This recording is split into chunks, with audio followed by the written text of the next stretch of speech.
বিগত তিনটি নির্বাচনের মতো এবারও ভোট ডাকাতির চেষ্টা হলে প্রশাসন পালানোর জায়গা পাবেন না বলে হুঁশিয়ারি দিয়েছেন এনসিপির দক্ষিণাঞ্চলের মুখ্য সংগঠক হাসনাত আব্দুল্লাহ।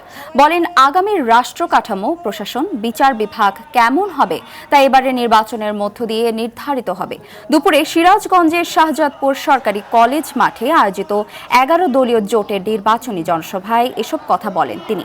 এ সময় বিগত বছরের মতো এবারের নির্বাচনে প্রশাসনের বিভিন্ন স্তরে থাকা ব্যক্তিদের কালো টাকা স্পর্শ না করার আহ্বান জানান হাসনাত। আগামী 100 বছর বাংলাদেশের মানুষের ললাটে কেমন ধরনের রাষ্ট্র কাঠামো নির্মিত হবে,